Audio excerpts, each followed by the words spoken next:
Comme vous le voyez, il s'agit bien d'une formation des scrutateurs et des délégués des candidats. Quels sont les objectifs de cette formation? Le premier objectif, c'est d'aider nos scrutateurs à mieux gérer les opérations de vote. Le deuxième objectif, c'est de rendre plus efficace le contrôle du scrutin par les délégués des candidats dans les bureaux de vote.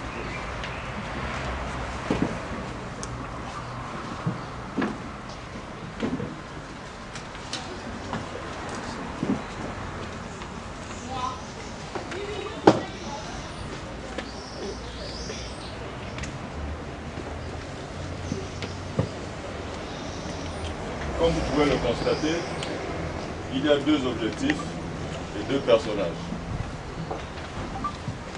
Le premier objectif s'adresse à ceux qui sont chargés de gérer les opérations de vote. Le deuxième s'adresse à ceux qui doivent contrôler le scrutin. C'est donc deux personnages différents dans un bureau de vote. Qui gère donc les opérations de vote et qui contrôle les opérations de vote? Ce sont les scrutateurs qui gèrent les opérations de vote. Et puis ce sont les délégués, donc les représentants du candidat, qui contrôlent les opérations de vote. Alors nous allons commencer par voir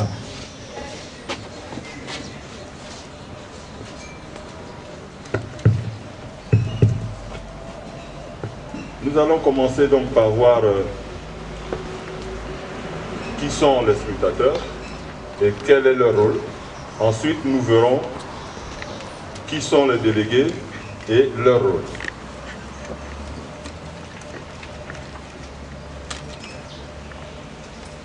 Maintenant, quels sont vos droits pendant cette formation? Eh bien, vous avez le droit de vous détendre, de poser des questions. Vous avez le droit à l'erreur. Si je vous pose une question, n'hésitez pas à répondre. Si elle n'est pas juste, j'apporterai la réponse. Nous sommes là pour apprendre. Vous avez le droit d'exprimer votre point de vue, d'être en désaccord avec moi, être vous-même, de plaisanter. En fait, restons cool, relax, au maximum tranquille. Je ne suis pas un pasteur, encore moins un prêtre, donc je n'attends pas exposer et puis à la fin vous dire amen et que vous répondiez amen. Il serait bon que cette session soit interactive.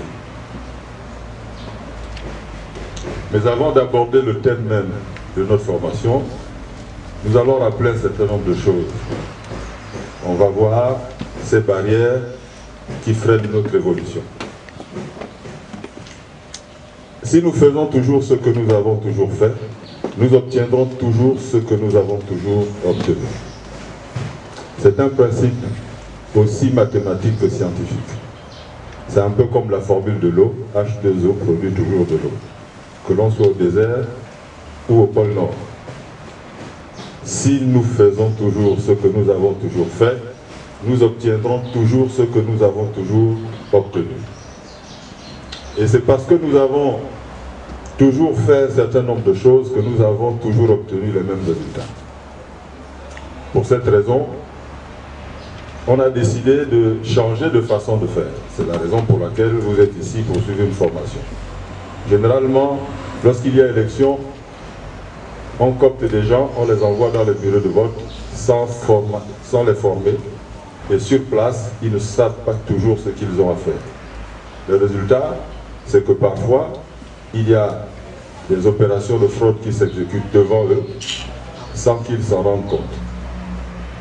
Parfois qu'ils participent même sans se rendre compte qu'ils causeront de tort à leurs candidats. Donc nous allons ensemble voir ce qu'il faut faire quand on est dans un bureau de vote. Alors, quelles sont ces barrières qui freinent notre évolution? La première barrière, c'est la critique, s'opposer. Exemple, je ne suis pas d'accord, je refuse, je m'oppose. On est invité à suivre une formation, à nous instruire un peu plus, mais on s'oppose. La deuxième barrière, c'est la crainte. Douter. Exemple, je n'ai jamais fait, je préfère rester comme ça. Alors on ne fait rien. La troisième barrière, c'est la confirmation, connaître. Exemple, je connais déjà. Que vais-je apprendre de nouveau? S'asseoir sur ses acquis. En ce moment-là, on est monsieur je sais tout, alors on n'apprend plus rien. Comment donc franchir ces barrières?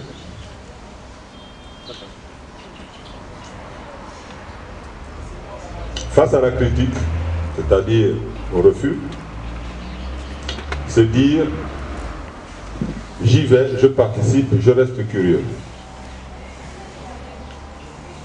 Très important. Transformer le moins en plus, c'est-à-dire le refus en acceptation. En ce moment, on franchit la deuxième barrière. Face à la crainte,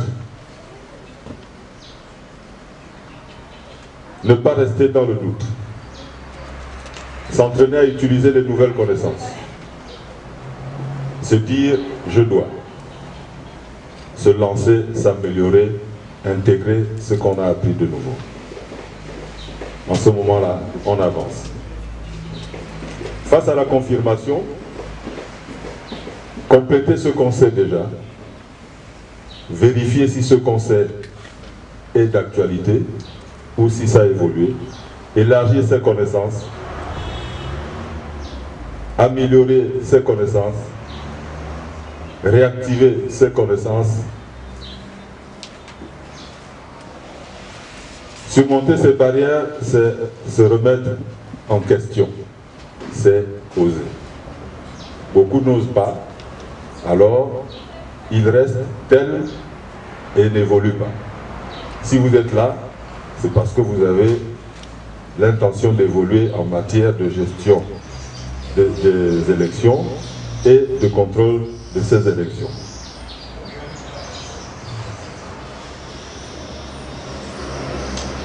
Maintenant, nous allons entrer dans le vif du sujet. L'accession démocratique au pouvoir passe par les élections. Et cela représente un défi de taille pour les acteurs politiques. La gestion et la surveillance appropriée des bureaux de vote demeurent un des moyens indiqués pour faire échec à la fraude. Les élections constituent une occasion importante dans la vie d'un pays. Elles permettent aux citoyens de choisir ceux à qui ils veulent confier les responsabilités de gérer les affaires publiques. En démocratie, les élections ne sont pas une simple formalité. Elles doivent permettre aux électeurs de se prononcer librement sur les différents candidats qui se présentent à eux. Parce qu'elles représentent de grands enjeux pour le fonctionnement normal de la démocratie et des institutions de la République, les élections doivent se dérouler dans des conditions de transparence, d'équité et de liberté.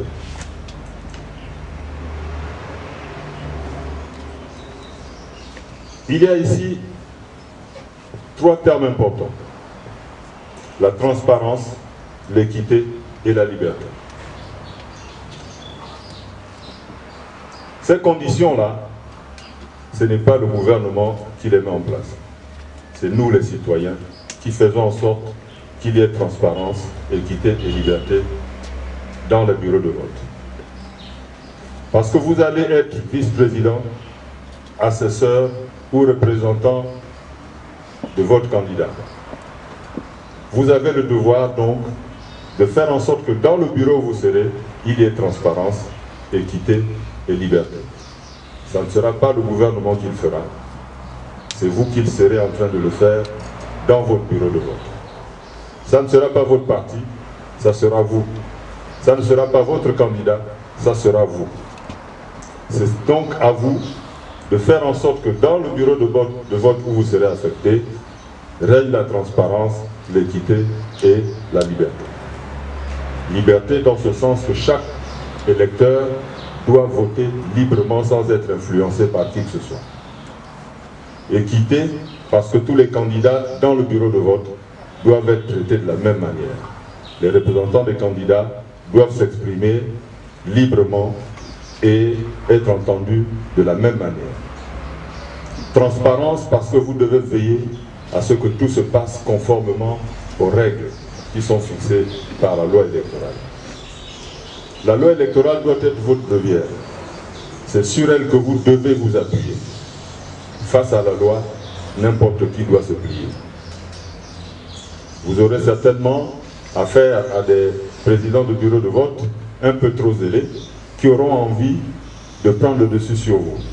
Mais ne vous laissez pas démonter parce que vous aurez la loi devant vous. Ramenez-le à la loi pour qu'il se mette à sa place.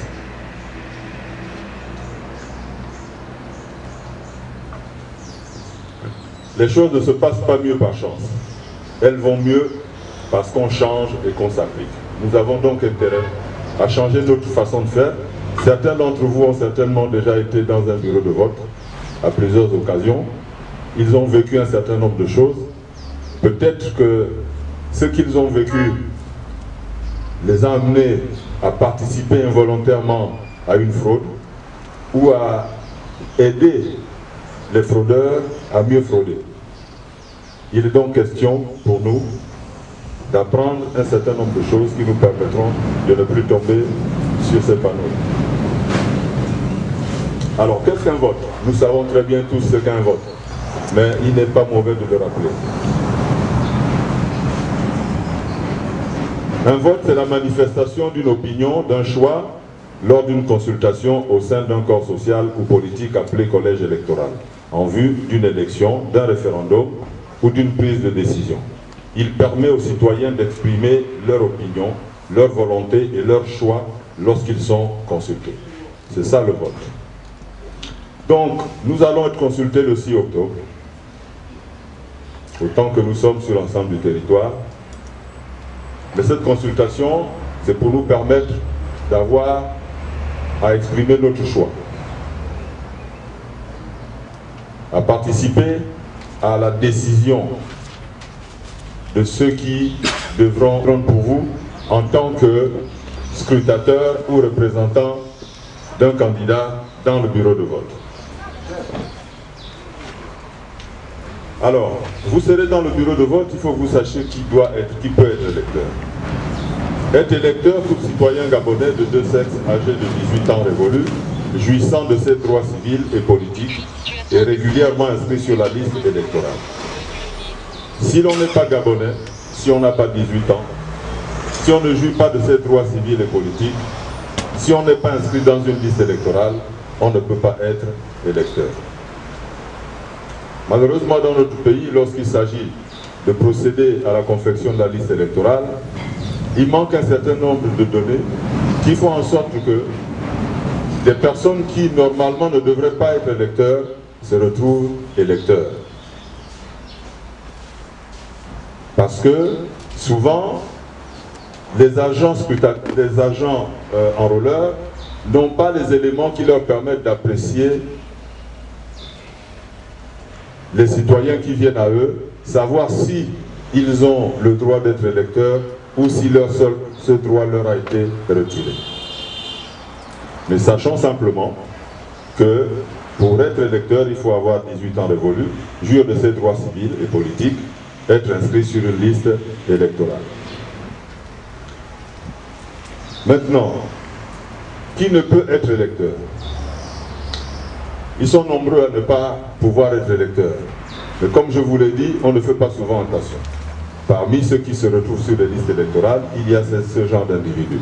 C'est-à-dire les individus condamnés pour crime, ceux condamnés pour vol, escroquerie, abus de confiance, soustraction et détournement de deniers publics, faux et usage de faux, corruption, trafic d'influence, banqueroute, attentat aux mœurs, à une peine d'emprisonnement de 3 mois au moins, ou d'emprisonnement avec sursis de 6 mois. Des individus condamnés à plus de 6 mois d'emprisonnement ferme pour un délit autre que ceux énumérés au paragraphe précédent. Ceux qui sont en état de contumace. Les faillis non réhabilités dont la faillite a été déclarée soit par les tribunaux gabonais, soit par un jugement rendu à l'étranger, mais exécutoire au Gabon. Les personnes non réhabilitées après avoir été frappées de déchéance des droits professionnels en application de la législation sur les règlements judiciaires et la liquidation des biens. Les interdits ou mineurs en tutelle et les majeurs en curatelle. Tout ce monde-là, si vous regardez bien les listes électorales, vous allez retrouver beaucoup de gens qui sont frappés par ces dispositions et qui ne devraient pas être électeurs. Par principe, lorsque on s'aperçoit que sur une liste électorale, il y a ce genre d'individus, en tant que citoyens, nous avons le droit de nous opposer à leur inscription sur la liste électorale. Mais souvent, nous ne le faisons pas. Alors on se retrouve avec des criminels et des bandits dans les listes qui viennent dans les bureaux de vote, qui participent au choix des personnes qui doivent gérer les affaires publiques. Si eux-mêmes ne sont pas justes, vous imaginez bien qu'ils vont pencher pour ceux qui sont comme eux, qui s'assemblent, se ressemblent. Donc ils aimeraient avoir, dans la gestion de notre pays, des gens, des voleurs, des criminels, pour que un criminel ne peut pas condamner un autre criminel. Donc au moins ils sont sûrs d'être protégés par les criminels comme eux qui seront aux affaires. Alors, le vote se passe où? Il se passe dans un bureau de vote. Le bureau de vote, c'est à la fois la salle dans laquelle se passe le scrutin et des personnes qui sont chargées de gérer le scrutin. Mais ce n'est pas la salle qui va nous intéresser, c'est les personnes qui gèrent le scrutin qui nous intéressent. La direction du scrutin est assurée par un bureau comprenant 5 membres. Un président, 2 vice-présidents, 2 assesseurs. Ils sont appelés scrutateurs. Ce sont donc ceux-là qui gèrent le scrutin.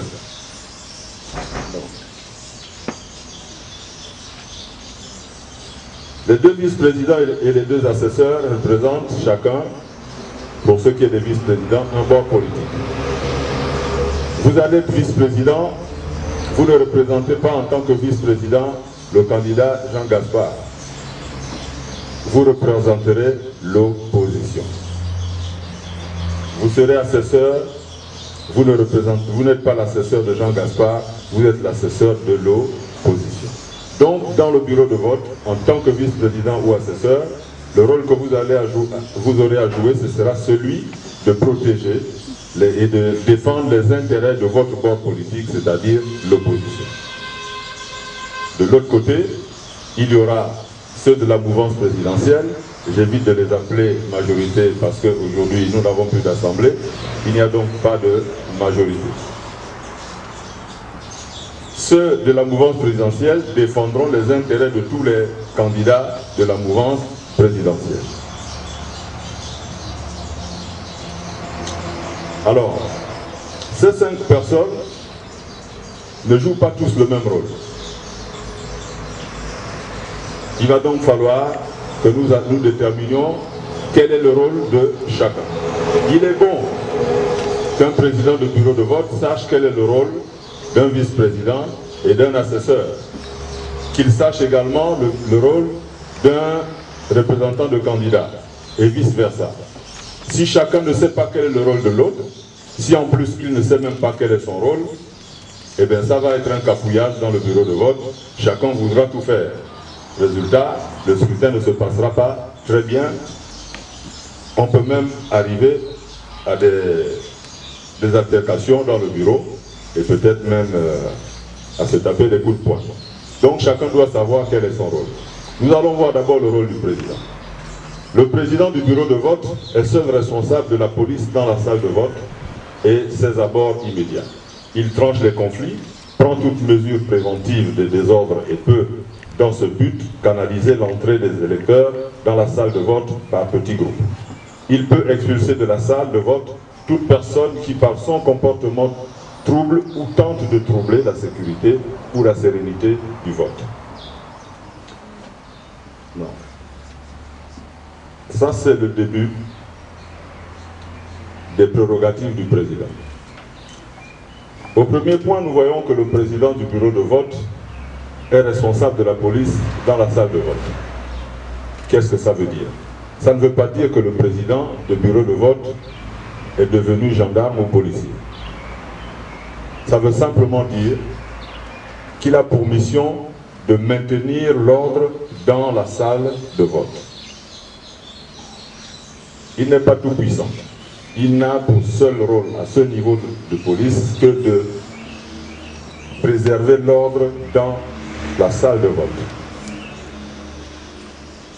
Il est dit un peu plus loin, au troisième point, il peut expulser de la salle de vote toute personne qui par son comportement trouble ou tente de troubler la sécurité ou la sincérité du vote. À quel moment, à quelles conditions le président du bureau de vote peut-il donc expulser une personne de la salle de vote, selon moi?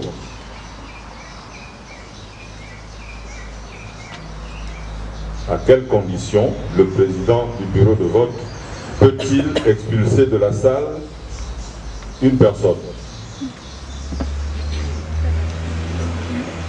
Oui, je veux que vous le disiez. C'est en cas de trouble ou de tentative de trouble. Tant qu'il n'y a pas de trouble ou tentative de trouble, il n'expulse personne. Donc il ne peut pas se lever sur un coup de tête et décider, monsieur le représentant de tel candidat, dégagez, ou monsieur le vice-président, sortez. Il faut qu'il y ait trouble ou tentative de trouble. En cas d'incident grave, il peut faire évacuer la salle et recueillir, si besoin est, les forces de l'ordre. Les autorités civiles et militaires sont tenues de déférer à toute réquisition du président du bureau de vote. À quelles conditions le président du bureau de vote peut-il requérir la force publique, les forces de l'ordre? Pardon? En cas d'incident grave. S'il n'y a pas d'incident grave, il n'a pas à faire venir un policier pour faire sortir quelqu'un. Pourtant, certains présidents de bureau de vote sont prompts à faire rentrer un policier et lui demander de faire évacuer quelqu'un de la salle, alors qu'il n'y a véritablement pas d'incident grave. La condition pour faire évacuer la salle, c'est qu'il y ait incident grave. Et c'est l'article 85 de la loi électorale qui le précise. Donc si vous avez en face de vous un président de bureau de vote qui tente d'expulser quelqu'un en réquisitionnant des forces de l'ordre, rappelez-lui cet article-là, parce que pour qu'il le fasse, il faut qu'il y ait incident grave. S'il n'y a pas d'incident grave, il n'a pas à faire entrer un policier ou un gendarme dans la salle de vote. Notez bien, en cas de réquisition, en aucun cas, la réquisition ne peut avoir pour effet d'entraver ou d'empêcher les représentants des candidats au bureau de vote de contrôler les opérations électorales et d'exercer les prérogatives qui leur sont reconnues par la loi. À travers cet article, nous voyons très bien que le représentant du candidat est protégé par la loi. Le président du bureau de vote ne peut donc pas appeler des policiers ou des gendarmes pour faire sortir un représentant de candidat simplement parce que ce représentant a l'air de l'embêter un peu ou pose trop de questions ou est un peu trop exigeant en ce qui concerne la consignation de ces observations dans le procès verbal. Nous allons le voir un peu plus tard dans le rôle du représentant du candidat. Nous venons de voir là donc ce qui concerne le président. Maintenant, le président est assisté de deux vice-présidents. Il y a un premier vice-président et un second. Quel est le rôle du premier vice-président? Le premier vice-président est chargé d'accueillir les électeurs, vérifier leur inscription sur la liste électorale du bureau de vote, s'ils sont porteurs d'une carte d'électeur, d'une carte nationale d'identité ou d'un passeport ordinaire biométrique. Les deux vice-présidents, le deuxième vice-président, pardon, et l'enveloppe à coller à l'électeur et l'aider à bien accomplir son vote. Il est également chargé de surveiller le déroulement général des opérations de vote. Donc les deux vice-présidents ne jouent pas le même rôle. Il y a un qui reçoit les électeurs, vérifie leur identité, s'assure qu'ils sont effectivement inscrits sur la liste électorale de ce bureau-là et qu'ils n'ont pas voté ailleurs. Ensuite, le deuxième vice-président, lui, il est chargé de remettre les bulletins de vote et l'enveloppe à coller aux électeurs. Et puis, il surveille le déroulement général des opérations dans la salle. Il aide également les électeurs. Parfois, certains électeurs ne savent pas comment on vote. C'est sa responsabilité de leur indiquer comment ça se passe. Il doit renseigner l'électeur. Nous avons eu beaucoup de jeunes, par exemple, qui se sont fait enrôler, ils n'ont jamais voté de leur vie. Ils vont rentrer pour la première fois dans un bureau de vote. Le rôle du deuxième vice-président, c'est également d'aider ces électeurs à comprendre comment les choses se passent dans un bureau de vote. Et puis nous avons les assesseurs. Le premier assesseur tient la liste d'émargement qu'il présente à l'électeur qui signe en face de son nom après avoir voté. Le deuxième assesseur appose le timbre à date et celui de la mention à voter dans la case appropriée de la carte d'électeur, procède au marquage de l'électeur avec l'encre indélébile, lui fait apposer son empreinte digitale sur la liste d'émargement. Ils authentifient, les assesseurs authentifient avec le président les bulletins remis à chaque électeur au bas du bulletin. Chaque bulletin de vote doit être authentifié par 3 signatures, celle du président et celle des 2 assesseurs. Si un bulletin n'est pas authentifié, c'est-à-dire ne porte aucune signature, il n'est pas valable. Si un bulletin ne porte que 2 signatures, il n'est pas valable. S'il ne porte qu'une signature, il n'est pas valable. Il va donc falloir que nos candidats, lorsqu'ils sont sur le terrain, qu'ils renseignent les électeurs sur ce fait. Vérifiez toujours les bulletins de vote qu'on vous remet, vous assurez qu'ils sont authentifiés en y retrouvant les 3 signatures des 2 assesseurs et du président sur chaque bulletin de vote. Il y a des malins qui, s'ils vous reconnaissent, là vous circulez avec Jean Gaspard, il y en a qui savent que vous faites partie de son équipe, vous allez entrer dans un bureau de vote, eh ben, il sait que vous venez voter pour Jean Gaspard, il ne va pas très bien authentifier les bulletins de vote. Il va faire en sorte que 1 ou 2 bulletins ne soient pas authentifiés. Au moment du dépouillement, lorsqu'on prendra votre enveloppe et qu'on se rendra compte qu'il y a 2 bulletins ou un seul qui n'est pas authentifié, votre vote sera nul. Il y a des malins qui utilisent cette méthode-là pour annuler les votes de certains partisans qui soutiennent certains candidats. Donc, vous serez dans le bureau de vote, il faudra veiller à ce que tous les bulletins de tous les candidats soient authentifiés. Oui? Pardon? En principe, elle se fait au début.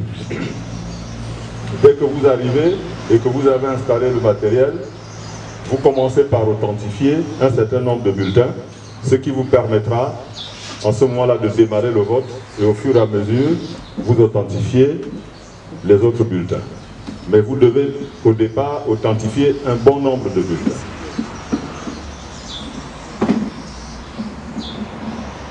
Bon, nous avons vu qu'il y a 2 vice-présidents, un premier et un second. On a vu également qu'il y a 2 assesseurs, un premier et un second. Selon vous, quel serait le meilleur poste à occuper si on est vice-président ou si on est assesseur,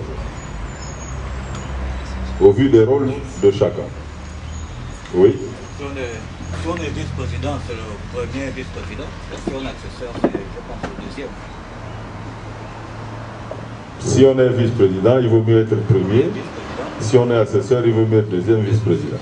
Quelqu'un partage cet avis ou bien il a un avis contraire? Qui a un avis contraire? Oui. vice-président, moi je serais plus pour être deuxième, pour m'assurer que l'électeur va bien jouer son rôle. Et puis si on a un assesseur, celui qui vérifie également que les signatures sont bien. Le deuxième assesseur ou le premier? Le deuxième vice-président et le deuxième assesseur. Le deuxième assesseur, c'est-à-dire celui qui marque l'électeur. Voilà. Hein? Qui valide. Et qui, ok. Mais pour vous, il vaut mieux être le deuxième vice-président. Moi, je prendrais le deuxième vice-président. Oui. Oui. Démarrons. Bien. Les deux avis sont valables, sauf que le premier est le meilleur. Pourquoi?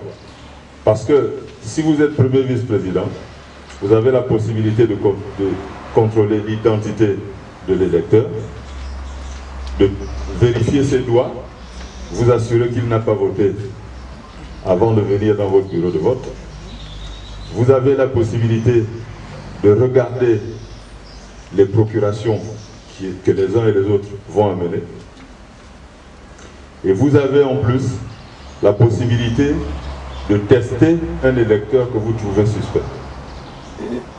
C'est-à-dire quelqu'un qui pourrait éventuellement débarquer avec une carte d'électeur qui n'est pas la sienne, ou qui peut être la sienne, mais qui a été établie de manière frauduleuse.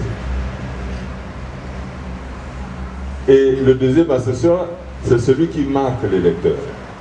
Il marque l'électeur, donc il permet à l'électeur de... Il fait en sorte que l'électeur soit bien marqué de manière à ce qu'il ait de difficultés à enlever sa marque et à aller voter ailleurs au cas où il serait complice d'un réseau de vote multiple.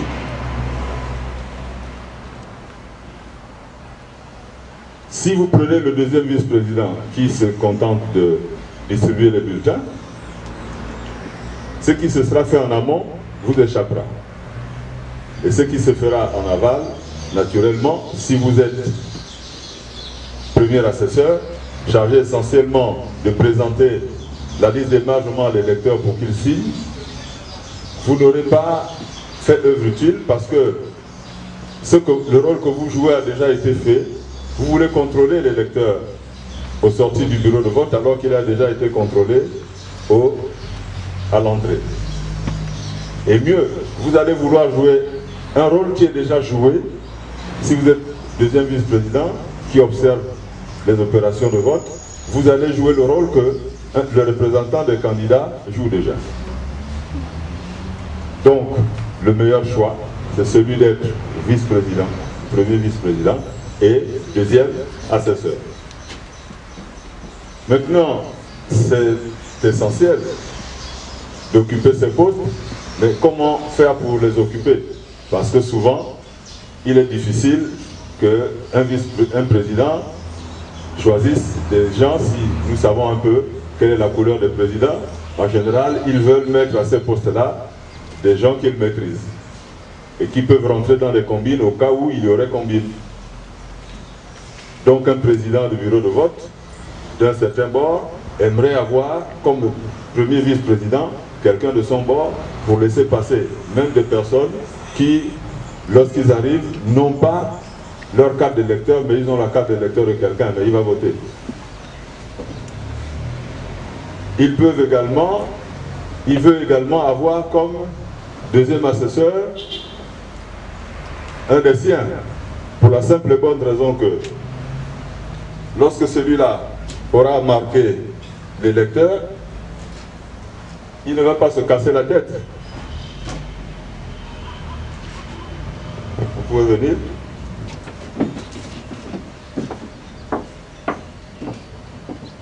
Que font-ils lorsqu'ils sont dans une combine?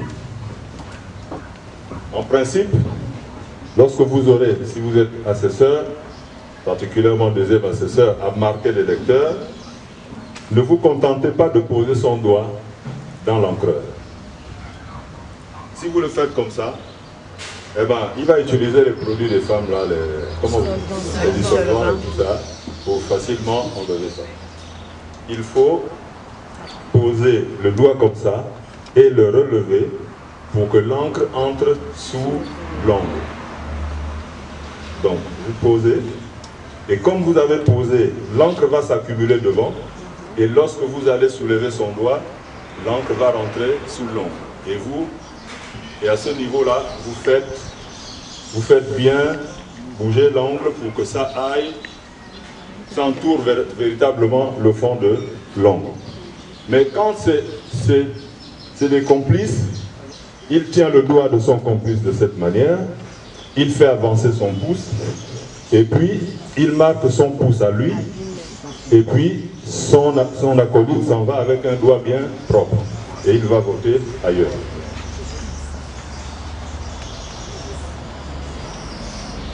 Maintenant, si ça se trouve que vous n'êtes pas deuxième assesseur, il faut toujours avoir l'œil sur le deuxième assesseur afin de voir de quelle manière il marque les électeurs. Si vous estimez qu'il ne marque pas bien les électeurs, il faut le signaler de manière à ce qu'il accomplisse bien son travail.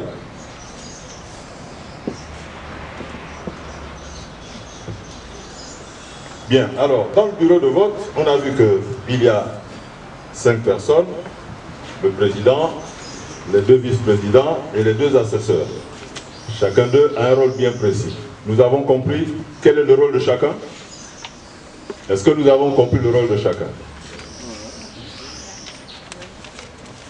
Vous n'êtes pas cool là. On a dit qu'il faut être cool, relax. Hein? Il y a beaucoup d'informations pour peu de temps. Pardon? Il y a beaucoup d'informations pour peu de temps. Est-ce qu'on aura le document à la fin? La possibilité de des élections. Les pièces ou bulletins se rapportant à cette décision sont annexés après avoir été paraphés par tous les membres du bureau. Les décisions sont motivées. Ça veut dire qu'on ne prend pas une décision parce qu'on veut prendre une décision. Il faut qu'il y ait une raison. Il faut qu'il y ait un motif pour qu'on prenne cette décision. Si on a pris une décision, on doit justifier pourquoi on l'a prise. Et ça doit être mentionné dans le procès verbal. Les pièces qui se rapportent à la décision qu'on a prise doivent être annexées au procès verbal, mais non seulement annexées, mais elles doivent être signées par les 5 membres. S'il arrive qu'une décision prise ne trouve pas l'assentiment d'un membre du bureau de vote, ce membre est libre de ne pas signer. En ce moment, il doit mentionner sur le procès verbal les raisons pour lesquelles il a refusé de signer. Donc ce n'est pas une obligation pour tous les membres de signer s'ils ne sont pas d'accord avec la décision qui a été prise. Ils peuvent le signifier dans le procès verbal et préciser que c'est pour cette raison qu'il a refusé de signer. Maintenant, on va voir les cas de défaillance. Le président du bureau de vote doit faire procéder sur le champ au remplacement de tout vice-président ou assesseur qui serait expulsé du bureau de vote. Il en est de même en cas de défaillance. Si le président du bureau de vote se trouve lui-même, pour une cause quelconque, dans l'impossibilité de poursuivre ses fonctions, il est remplacé par le vice-président le plus âgé et, à défaut de vice-président, par l'assesseur le plus âgé. C'est l'article 86 de la loi électorale qui nous précise ça. Donc, le président du bureau de vote, s'il constate qu'il y a quelqu'un qui est défaillant, il peut le faire remplacer. S'il constate également, ou s'il fait expulser quelqu'un, il doit nécessairement le faire remplacer. Mais il ne le fait pas remplacer par n'importe qui, il doit le faire remplacer par quelqu'un du même bord que celui qui a été expulsé. S'il expulse un vice-président de la majorité ou de la mouvance présidentielle, il doit le faire remplacer par un représentant d'un candidat de la mouvance présidentielle. Si c'est un vice-président de l'opposition, il fait de même. Il ne prend pas quelqu'un de la majorité pour remplacer quelqu'un de l'opposition, et vice-versa. Et il ne laisse non plus le poste vacant. En ce moment, lorsque l'on a pris pour remplacer un vice-président ou un assesseur un représentant de candidat, ce représentant de candidat va jouer désormais 2 rôles. Le rôle de représentant du candidat et de vice-président ou d'assesseur. Pourquoi? Parce que, en réalité, ceux qui ont droit au PV à la fin du scrutin, ce sont les représentants des candidats. Le fait qu'on ait pris un représentant de candidat pour en faire un scrutateur ne doit pas empêcher à ce représentant de candidat, au sortir du bureau de vote, de repartir avec le procès verbal dont il a droit. Donc, si cela arrive et que vous remplacez un vice-président parce que vous avez été au départ représentant du candidat Jean Gaspard, à la fin du scrutin, vous devez revendiquer une copie du procès verbal. Parce que vous n'êtes pas venu là pour être scrutateur, vous êtes venu pour être représentant du candidat. Maintenant, un cas de force majeure s'est posé, on vous a sollicité pour remplacer quelqu'un, vous le remplacez tout en jouant votre rôle de représentant. Maintenant, le représentant a un tout autre rôle que celui du vice-président ou de l'assesseur. Si le président du bureau de vote estime que, en tant que vice-président, vous ne pouvez plus jouer votre rôle de représentant, rappelez-lui que vous êtes d'abord venu pour représenter un candidat et que ce que vous faites, c'est juste de la suppléance. Par conséquent, vous ne pouvez pas vous départir de votre rôle de représentant, qui est un rôle très important, nous le verrons sur la deuxième partie. Maintenant, le bureau désigne à la majorité des voix un secrétaire qui a voix consultative. Celui-ci est choisi parmi les premiers électeurs pour exécuter les tâches administratives, comme remplir les PV, y inscrire les observations, etc. C'est donc un assistant du bureau qui est choisi parmi les électeurs. Il est bon que nos électeurs à nous soient les premiers dans le bureau, devant le bureau de vote, en espérant être choisis comme secrétaire. Au moins, on est sûr que celui qui remplit le PV ne le remplirait pas n'importe comment. Donc c'est bon que nous ayons à préparer des électeurs qui pourraient justement aller les premiers vers le bureau de vote en sachant qu'ils ont à l'idée qu'ils risquent d'être cooptés comme secrétaires et de passer la journée au bureau de vote. Souvent, plusieurs électeurs sont sollicités parce qu'ils sont les premiers électeurs, mais ils refusent parce qu'ils ne sont pas préparés. Or, celui qui est préparé va nécessairement accepter, et si encore il est préparé comme nous le pensons, eh bien, il acceptera et il jouera le rôle convenablement. Dans le bureau de vote, en dehors du secrétaire, il y a le superviseur CGE. Le superviseur CGE, comme son nom l'indique, il est chargé de superviser les opérations électorales dans le bureau de vote et de veiller à leur bon déroulement. Lui, il est désigné par la commission électorale. Il est donc dans le bureau de vote le représentant de la commission électorale. Les scrutateurs, à savoir les vice-présidents et les assesseurs, sont désignés par le candidat ou alors par le parti auquel appartient le candidat. Ce n'est pas le CGE qui les désigne, c'est le candidat qui les désigne.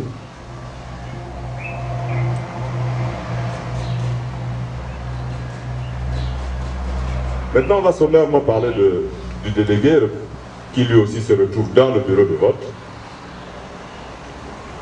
Chaque candidat ou liste de candidats à l'élection a le droit de déléguer un représentant dans chaque bureau de vote muni d'un mandat écrit. L'identité de ces représentants doit être relevée. Donc, si vous êtes vice-président ou vous êtes assesseur, lorsqu'un représentant d'un candidat arrive, son identité doit être relevée. Il ne vient pas, il présente le mandat et puis il va s'asseoir sans qu'on ait relevé son identité. Il faut absolument relever son identité. En cas d'incident, on saura à qui s'adresser ou qui rechercher.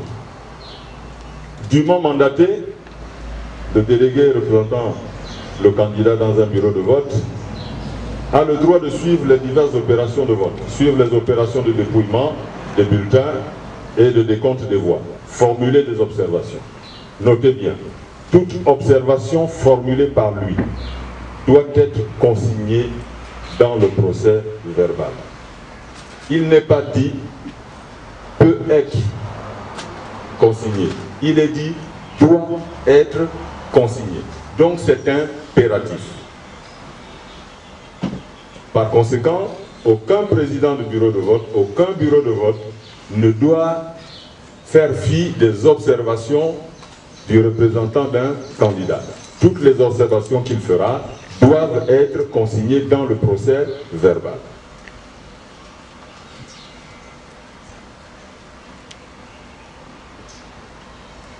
Très important, le président du bureau de vote est tenu, sous peine de s'exposer aux sanctions prévues à l'article 150 de la loi électorale, de faire consigner toutes les observations qui lui sont adressées par le représentant d'un candidat en vertu des dispositions de l'alinéa 1er de l'article 90 de la loi électorale. Notez bien, seules les observations enregistrées dans le procès verbal sont prises en considération à l'appui d'une requête ultérieure introductive d'un contentieux électoral. C'est l'article 90 de la loi électorale. Comprenez bien que vous pouvez amener même 400 huissiers, vous les placez dans tous les bureaux de vote pour observer. Tout ce que l'huissier va écrire ne servira à rien en cas de contentieux. Tout ce qui sera pris en compte, ce sera ce qu'il y a d'inscrit dans le procès verbal. Alors si vous êtes représentant de Jean Gasse, ce n'est pas la peine de passer votre journée au bureau de vote à remplir votre calepin ou votre bloc-notes, vous le remplissez et puis le soir du scrutin, vous venez lui dire voilà, monsieur le candidat, voilà ce que j'ai observé dans le bureau de vote alors que vous ne l'avez pas mentionné dans le procès verbal. Ça ne servira absolument à rien parce que vos notes lui seront inutiles. Si vous n'avez pas consigné ça dans le procès verbal, il ne pourra pas s'en servir. Par contre, si vous lui amenez un procès verbal dans lequel il y a vos observations, vos remarques, ça, il peut s'en servir en cas de recours.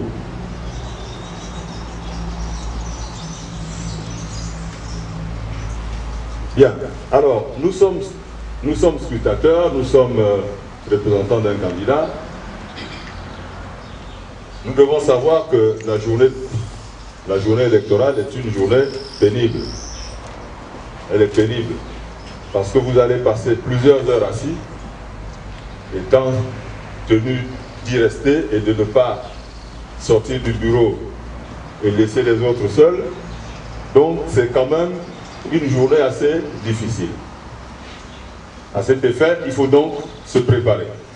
Alors, quelles sont les dispositions communes à prendre la veille du scrutin, aussi si on est scrutateur ou simplement représentant d'un candidat? 1. Se rapprocher du chargé des élections au sein de la direction de campagne du candidat de sa circonscription électorale pour toute information utile. Des formations d'ordre organisationnel, la documentation, le lieu d'affectation, le mandat, le dispositif de communication, les consignes, etc. Pourquoi? Parce que ces choses-là ne se font pas le jour même. Il faut le faire la veille ou l'avant-veille. Quand j'arrive, si on a prévu d'avoir un superviseur dans ce centre, je dois d'abord aller vers le superviseur pour signaler ma présence. Il a une liste des scrutateurs qui doivent être là dans ce centre. Au fur et à mesure, il coche les présences. S'il se trouve qu'à une certaine heure, il y en a qui ne sont pas là, il va automatiquement saisir la direction de campagne pour demander qu'on procède rapidement au remplacement du scrutateur absent.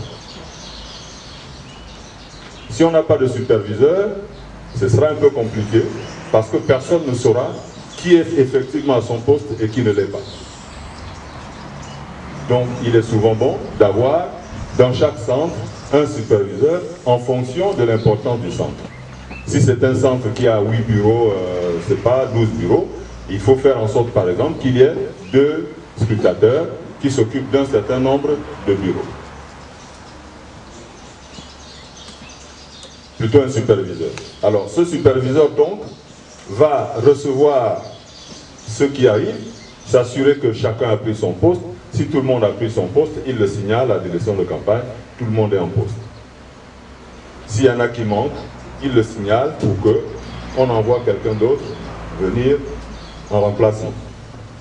De même, le soir du scrutin, au lieu que ceux qui ont déjà passé la journée, les représentants du candidat qui ont passé la journée au centre de vote, soient encore obligés de partir de là-bas pour venir au QG et faire embouteillage ici en venant déposer leur PV et recevoir leur per diem, eh bien ce per diem est remis au superviseur.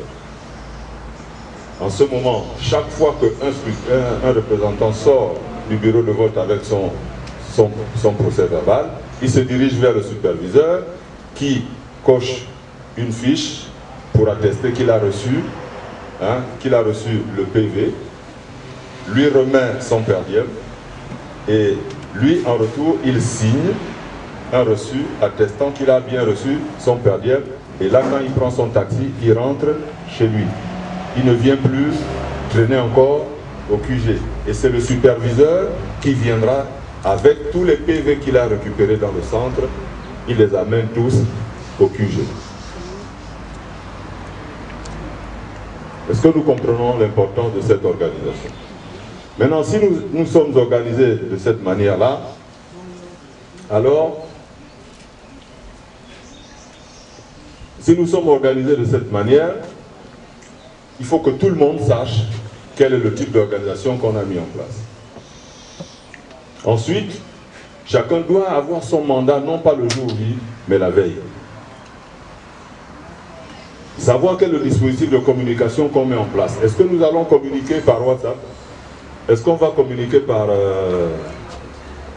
SMS? Est-ce qu'on va communiquer par appel téléphonique? Est-ce que nous allons communiquer par Messenger? Est-ce que on choisit le mode de communication que nous allons utiliser et tout le monde se cale sur ce mode de communication? Parce que si certains sont sur WhatsApp, d'autres sur SMS, d'autres sont sur Messenger, finalement, vous allez passer une information sur SMS alors que tout le monde est sur WhatsApp. Votre information ne parviendra pas à destination au bon moment. Il faut que nous soyons tous informés du mode de communication que nous allons utiliser pour communiquer entre nous et pour communiquer avec la direction de campagne. Donc c'est des informations qu'on doit avoir la veille. Et puis naturellement, il y a d'autres consignes qui peuvent être données à la dernière minute pour que les uns et les autres soient au même niveau d'information et fonctionnent sur la base de tous ces éléments. Ensuite, il faut se préparer psychologiquement. La préparation psychologique ne se fait pas le jour même. Il faut déjà intégrer la journée de demain, la veille. C'est dire, demain ça va être une journée, il faut que je me prépare psychologiquement à l'affronter. Ranger au même endroit tout ce dont on a besoin le lendemain. Donc, la veille du scrutin, il faut que tout ce dont on a besoin le lendemain soit rangé au même endroit. Ce n'est pas la peine d'avoir les chaussures à la cuisine, le pantalon à la douche, les chaussettes dans le garde à manger, et puis le mandat, on va le mettre dans le four. Non, il faut que tout soit rangé au même endroit, pour que quand on se lève le matin, on prend sa douche, on a pris sa douche, on s'habille, on range son sac, tout est déjà rangé, on sort de la chambre, on va au salon prendre son petit déjeuner, notre sac est prêt, il est à côté de nous. Quand nous sortons, on n'a plus à perdre du temps. Si on doit tourner dans la chambre à chercher où est mon pantalon, où est ma chemise, où est mon slip, où est la brosse à dents, où est ceci, on va perdre du temps et on arrive au bureau de vote en retard. Donc tout doit être rangé au même endroit. Régler son réveil et s'assurer qu'il est bien activé. Il ne suffit pas de régler son réveil et de ne pas l'activer. Parce que si vous n'activez pas le réveil, eh bien, il ne sonnera pas. Et s'il ne sonne pas, il y a des risques que vous vous réveillez à midi parce que vous serez en train d'attendre qu'il sonne. Il faut s'assurer qu'il sonne. Donc, il faut tester. Vous testez que vous l'avez activé, vous testez en mettant l'heure à laquelle vous faites le réglage. Et quand vous savez que votre réveil est activé, et bien maintenant vous programmez l'heure à laquelle il doit vous réveiller. Recharger la batterie et les unités de son téléphone. Il ne faut pas le faire le matin parce que des fois, quand vous serez obligé de sortir vers 6 heures, vous pensez que Sissoko est ouvert pour qu'il vous fasse un flash, mais malheureusement, quand vous arrivez, Sissoko est fermé. Donc il faut le faire la veille. Vous rechargez bien votre téléphone, vous chargez la batterie pour qu'elle puisse tenir la journée. Et puis, bien se reposer. Bien se reposer, ça veut dire aussi dormir tôt. La campagne s'achèvera le 5 octobre à minuit. Mais la tendance souvent, c'est de se rappeler que le lendemain, les bars sont fermés. Alors on se dit, comme il est un peu minuit moins là, je cherche un bar qui est ouvert à guichet fermé. Hein? C'est un peu paradoxal, mais il est ouvert à guichet fermé. Donc je rentre dans le bar et puis je reste là jusqu'à 4 h du matin, histoire de faire des réserves pour demain. Donc, premier casier de réserve, deuxième casier de réserve avec les potes. Et puis quand on sort de là, on est bien bourré. On se dit, bon, là, je peux tenir pour demain. Et puis bon, le matin, quand on se réveille, quand le réveil nous réveille, puisqu'on l'aura réglé, eh ben, il est 5 h 30, on prend une petite douche en se disant, bon, une douche froide, ça va me remettre, mais ça ne vous remettra pas parce que vous aurez toujours la gueule de bois, et vous n'avez pas dormi suffisamment. Entre 4 h et 5 h 30, combien d'heures de sommeil avez-vous passé? Ce n'est pas assez pour être en forme le lendemain. Et puis quand vous êtes dans le bureau de vote, vous faites comme le frère qui est là, hein? Vous serez comme lui.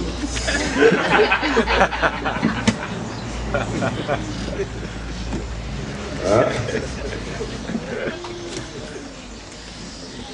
Donc il faut bien se reposer. Je suppose qu'il ne s'est pas bien reposé. Il faut bien se reposer. Hein?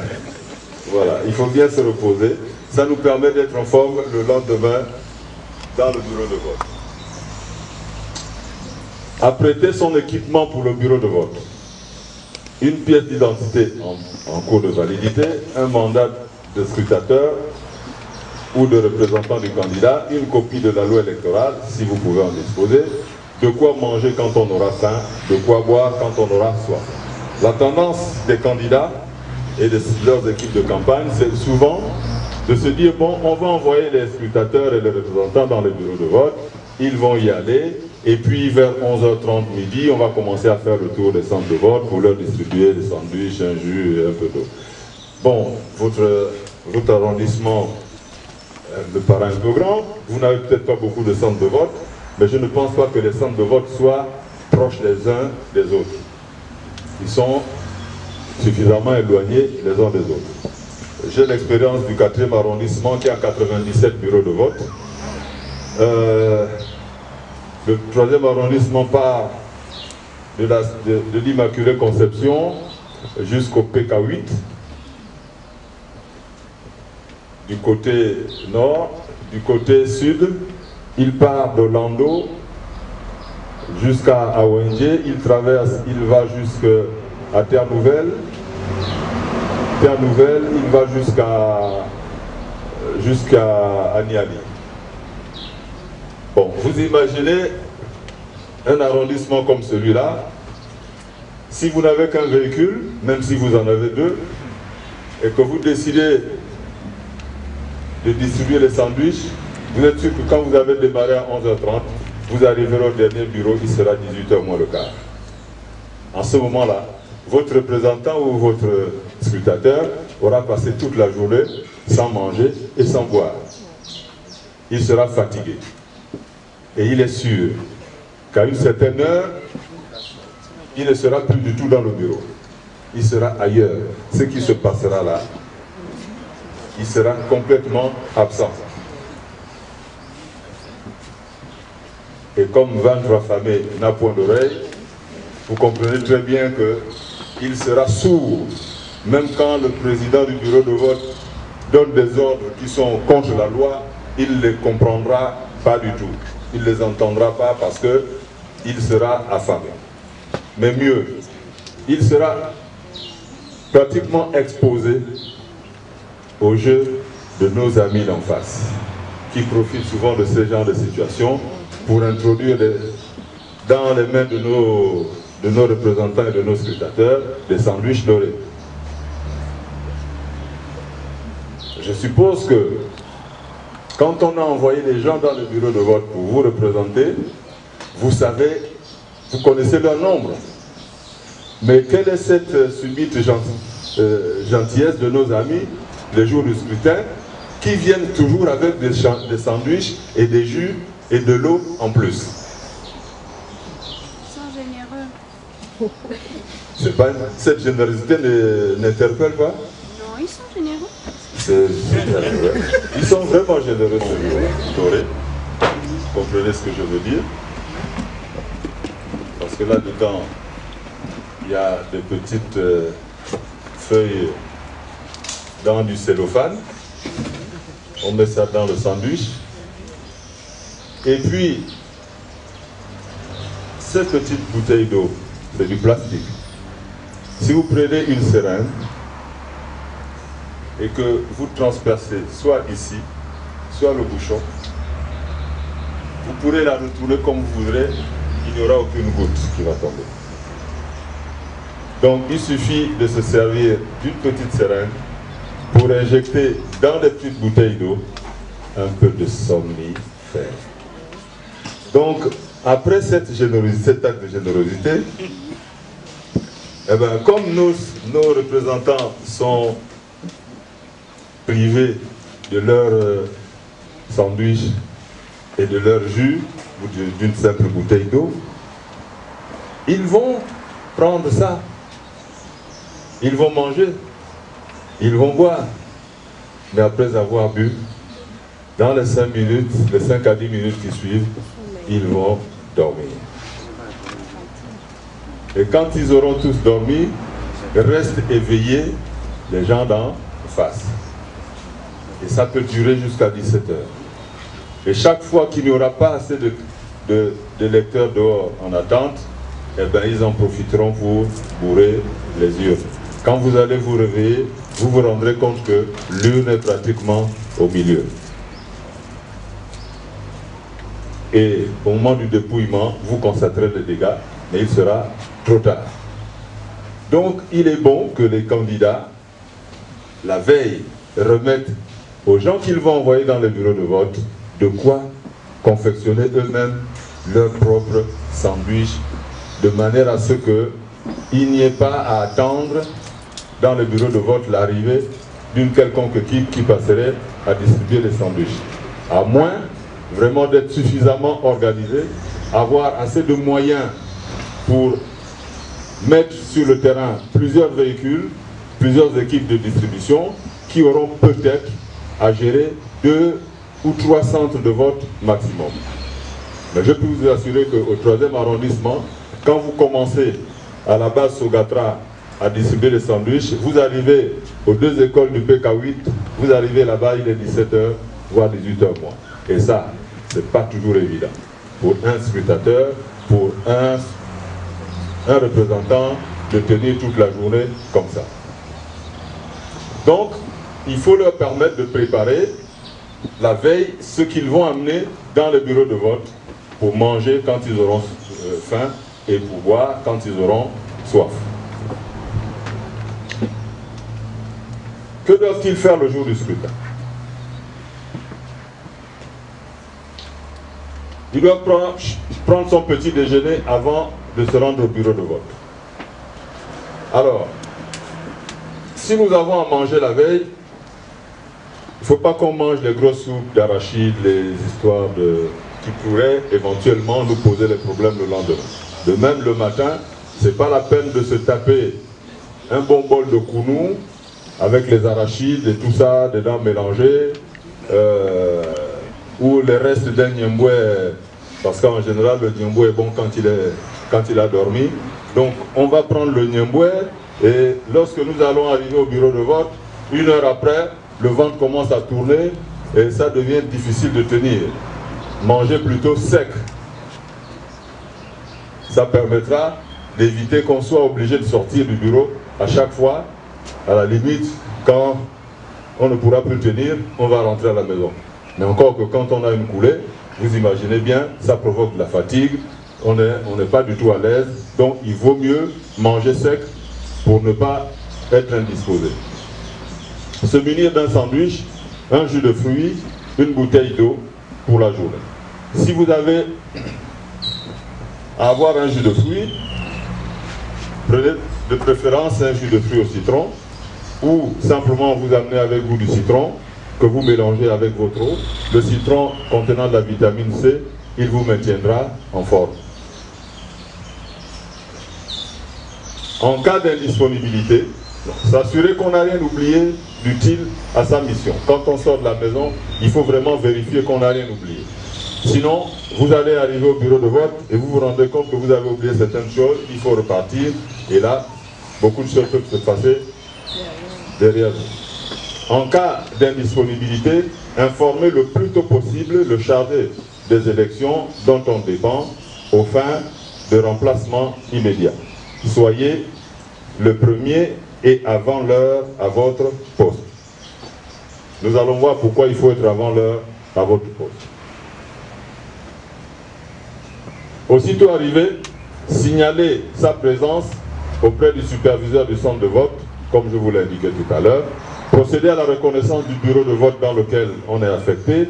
Relevez le nombre d'électeurs inscrits sur la liste affichée à l'entrée du bureau de vote. Attendez l'arrivée du président avec le matériel électoral. C'est pour cette raison, la toute dernière, qu'il faut être au bureau de vote avant l'heure. Parce que le matériel doit arriver en votre présence. Vous devez participer au contrôle de ce matériel. Si vous n'êtes pas là, que le matériel arrive et que le scrutin démarre, vous ne saurez pas si le matériel était complet ou pas. Maintenant, comme vous voyez, il est dit au point 3, relevez le nombre d'électeurs inscrits sur la liste affichée à l'entrée du bureau de vote. Pourquoi? Parce qu'il arrive que dans un bureau de vote, la liste qui est affichée à l'extérieur, donc devant le bureau, contient 300 électeurs. Et la fiche qui est à l'intérieur du bureau a 350 électeurs. On fait quoi? Est-ce qu'on démarre le scrutin? Logiquement, on ne doit pas démarrer. Parce que la liste affichée à l'extérieur n'est pas conforme à celle qui est affichée à l'intérieur. Il y a 50 électeurs en plus. D'où sortent-ils? C'est suspect. En général, ces 50-là sont des 50 qui sont rajoutés et qui ont des missions bien précises. Souvent, c'est des expatriés qu'on prend comme ça, on leur donne des cartes. Et c'est à ce niveau que le premier président doit être vigilant. Vous savez, quelqu'un, la particularité du Gabonais, c'est qu'il sait détecter,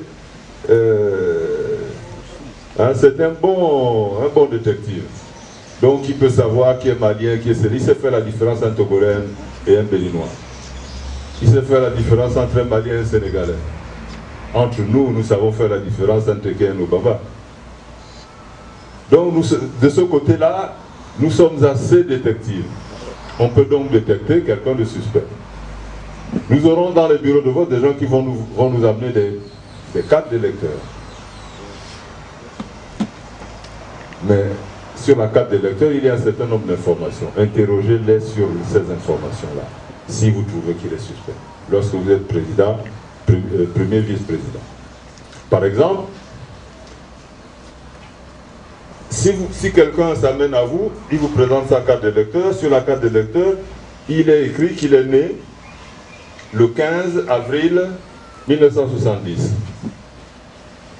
Posez-lui la question simplement, ah bon? Vous êtes né le 15 avril 1965.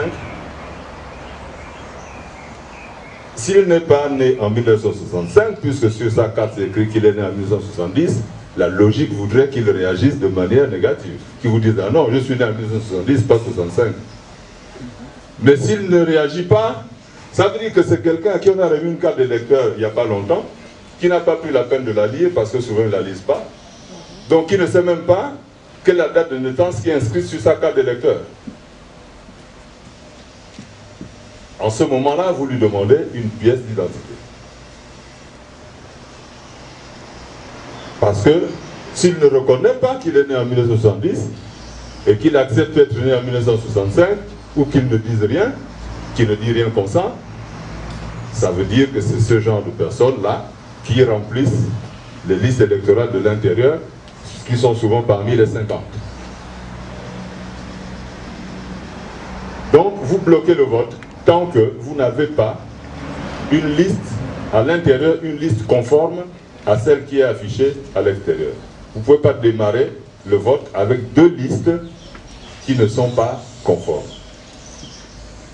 Le représentant du CGE, qui est le superviseur, CGE, va saisir la commission électorale pour qu'elle vienne s'enquérir de la question et voir comment corriger le tir.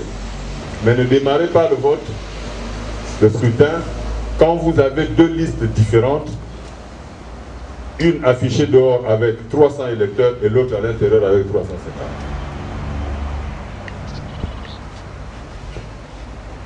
Maintenant, nous allons voir comment se passent les opérations de vote. Une question. Oui. Je veux revenir surtout sur ce que vous disiez tout à l'heure. C'est vrai que le Gabonais a cette faculté de détecter nos frères africains venant d'autres pays. Oui. Mais le cas des autres, à savoir, parce que je suis témoin moi-même des événements de 2009, ceux-là, les Syro-Libanais, qui s'appelle Mohamed X Zamba, né par exemple le 1er janvier 2010 à Mabou, qui a certes sa carte électeur. Vous faites quoi dessus? Bon. Je suis le premier vice-président, par exemple. Oui, la particularité de nos frères syro-libanais, c'est qu'ils ont pris pour la plupart la nationalité gabonaise. Ils ont acquis la nationalité. C'est pour ça que vous allez les retrouver avec les noms comme Ondimba, comme Ngari, etc. Ils ont des certificats de nationalité qui leur ont permis donc d'acquérir notre nationalité. En cette qualité, ils sont donc Gabonais, qui sont en droit de voter. C'est assez difficile pour leur cas de les taxer de... Nous avions, si j'avais les versions antérieures de la loi électorale, je vous aurais fait voir des dispositions qui faisaient en sorte que, bien que vous soyez inscrit, dès lors que vous avez acquis la nationalité, au moment du vote, vous devez vous présenter comme vous vous êtes présenté au moment de l'enrôlement, avec les documents qui justifient votre acquisition de la nationalité gabonaise. Mais ils ont enlevé ça justement parce que plusieurs des personnes à qui ils remettaient des cartes nationales d'identité, même des passeports, n'avaient pas de documents justifiant de leur nationalité. Et comme c'est leurs électeurs, il fallait empêcher que ce contrôle-là se fasse dans le bureau de vote. C'est pour ça qu'il nous faut reprendre l'Assemblée pour remettre tout ça en ordre, afin que le scrutin soit plus transparent et qu'on sache qui vote, qui a le droit de voter ou non. Mais pour l'instant, nous sommes face à toutes les falsifications de la loi qu'ils ont entreprises, ayant la majorité à l'Assemblée, donc victimes de leur manigance. Tous les Libanais n'ont pas toujours la nationalité gabonaise. Il y en a qui ont cette nationalité par trafic. Mais comment faire dès lors que ce monsieur vous amène une carte nationale d'identité, il vous amène une carte, un passeport gabonais, il vous amène une carte d'électeur. Vous faites comment? Ça n'exclut pas le test que je venais de vous indiquer. D'où l'objectif de la question. Oui. C'est-à-dire que dans la question, ce n'était pas une question piège. Parce que j'étais clair. Le nom de la personne, n'est-ce pas? Oui.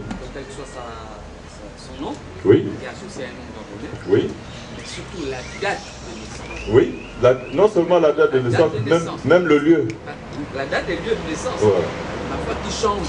Oui. Vous voyez un peu? Oui. Qui lui, il est né, bizarrement sur la pièce d'identité, il est né sur le sol gabonais. Oui. Mais en réalité, ce n'est pas le cas. C'est ça. Vous faites un test. Sur le passeport. Vous faites un test. En tant que vice-premier. En tant que premier vice-président, vous faites un test. Le test, il est déjà là. Ouais. Mais ce constat, il sera forcément mentionné sur le PV. Absolument. Vous allez vous concerter avec les autres membres du bureau pour faire constater les faits. Et les membres du bureau, de manière consensuelle, prennent une décision. Et la décision dans ce cas de figure, c'est de l'empêcher de voter. Parce que ces pièces ne sont pas conformes. Sa carte n'est pas conforme. Il ne connaît même pas sa date de naissance. Il ne sait même pas dans quel village il est né. Il a écrit sur la carte, il est né à Makoko. Vous lui dites, ah mon Dieu, mais tu es mon beau-frère, donc tu es de Minzik. Normalement, si il est né à Makoko, il va vous dire, non, je ne suis pas de Minzik, je suis de Makoko. Mais s'il vous dit, oui, oui, je suis ton beau-frère, comprenez que frère, franchement, il n'a même pas lu son lieu de naissance sur cette carte. Donc, imaginez plein de petits tests comme ça pour éprouver les différents électeurs, parce que c'est votre rôle en tant que premier vice-président. Donc, il faut juste s'assurer des concordances au niveau des documents. Ah oui, bien sûr. Même si la personne s'appelle Mohamed, on ne va pas lui faire un délit de... Non, vous ne lui donnez pas la communion sans confession. Non, non, non. On regarde les documents. Si les documents sont conformes, même une carte d'identité nationale, ça correspond exactement à ce qui est sur la liste. Ouais. Il n'y a pas de besoin. Il n'y a pas. Oui, parce qu'il y a des gens qui font des problèmes parce qu'il va voir, par exemple, Camara sur la carte d'identité, il va voir Camara sur la liste, il va dire, je n'ai pas gabonais, pourquoi tu votes? Non, non. C'était lui qui donnait la nationalité, s'il avait le droit de dire qui devait avoir la nationalité ou pas, en fait. Non, on n'a pas le droit de savoir. C'est pas nous qui donnons la nationalité. On est là juste pour s'assurer que le monsieur est en règle, ou la dame est en règle. D'accord? Si le président est la majorité, le vice-président, le premier vice-président et le deuxième vice-président de la majorité, et la deuxième associée de la majorité, comment ben, nous allons voir ça plus loin. Ne vous inquiétez pas, on va voir ça plus loin. Hein? Alors, l'horaire. Oui? Ce test est utilisé également pour le cas de transfert de population. Parce que nous avons eu vent qu'il y aura certainement plusieurs populations qui seront transférées vers Akanda. D'où on voit un peu la liste qu'il y a une augmentation des électeurs au niveau d'Akanda. Et les sources, il y a certaines sources qui nous révèlent que ces électeurs viennent pour la plupart de Bellevue, dans la zone de Bellevue, et pour certains dans la zone d'Ovendo. Donc, est-ce qu'on va utiliser le même test dans ce cas? Je vous ai dit, chaque fois que vous voyez quelque chose de suspect, testez. Si l'électeur tombe dans le panneau, virez-le. Tout simplement. Mais vous n'aurez pas autorité pour le virer. Vous vous concertez avec les membres du bureau. Vous faites constater les faits. Si les faits démontrent qu'il doit être viré, eh ben, vous le virez, vous décidez de le virer. C'est tout. Beaucoup vont utiliser les procurations. Nous allons voir le volet de procuration tout à l'heure. Mais il faut, quand on est premier vice-président, on doit savoir que le rôle du premier vice-président, c'est de filtrer. S'assurer que ceux qui viennent là sont effectivement inscrits sur la liste et qu'ils sont en règle pour voter. Qu'ils sont gabonais, qu'ils ont 18 ans révolus, qu'ils sont bel et bien inscrits là et qu'ils détiennent une carte d'électeur en bonne et due forme, une carte nationale d'identité ou un passeport.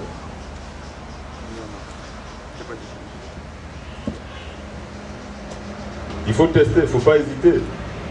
Dès que vous sentez quelque chose de suspect, c'est un test, vous n'allez pas le brutaliser, vous n'allez pas... C'est une simple petite question, un peu bête, mais qui peut permettre de déceler